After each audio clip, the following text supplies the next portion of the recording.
Diabetes. ఈ వ్యాధి లేని ఇల్లంటూ అస్సలు లేనే లేదు ఈ భూమి మీద. మన తెలుగు రాష్ట్రాల్లో అయితే డయాబెటీస్ అనేది ఒక మహమ్మారిలాగా అందరి ఇళ్లల్లో పట్టేసిందన్నమాట. సో ఇది చాలా మందిని ఇబ్బంది పెడుతుంది.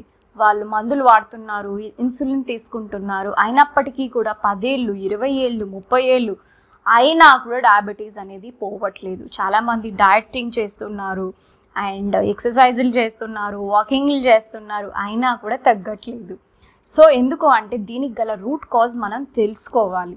సో డాక్టర్స్ని అడిగితే మీరు లైఫ్ స్టైల్ డిసీజ్ అని చెప్తారు. ఓకే, ఇది ఫిజికల్ లెవెల్లో, but there is mental reason ఉంటుంది, ఎమోషనల్ రీజన్ ఉంటుంది, దీనికన్నా మించింది ఒక సోల్ రీజనింగ్ అనేది ఉంటుంది. సోల్లోనే ఆల్రెడీ మనకి ప్రాబ్లం అనేది మొదలై ఉంటుంది. ఈ ప్రాబ్లం ఎందుకు మొదలవుతుంది అంటే మన సోల్ అనేది, మన ఆత్మ అనేది ఈ శరీరం తీసుకొని ఈ భూమి మీదకి ఎందుకు వచ్చింది? హ్యాపీగా లైఫ్ని లీడ్ చేయడానికి.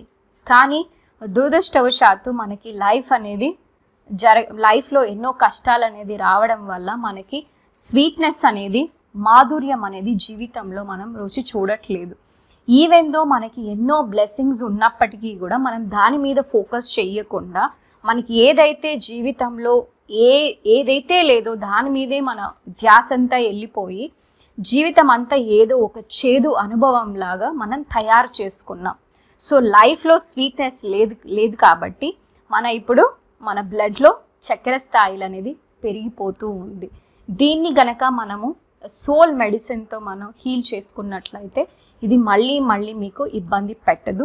మీకు ఎటువంటి మందులు కూడా అవసరం లేదు. హ్యాపీగా మీరు హీల్ చేసుకొని నార్మల్గా మంచి ఫుడ్ తినుకుంటూ లైఫ్ అనేది హ్యాపీగా లీడ్ చేయొచ్చు. మరిన్ని వివరాల కోసం పైన ఉన్న నంబర్కి కాల్ చేయండి. మీరు ఇన్ కేస్ మీరు క్లాసెస్లో జాయిన్ అవ్వాలన్నా లేదంటే 1-to-1 ప్రైవేట్గా మీరు నాతో మాట్లాడాలన్నా కూడా. Thank you so much everyone.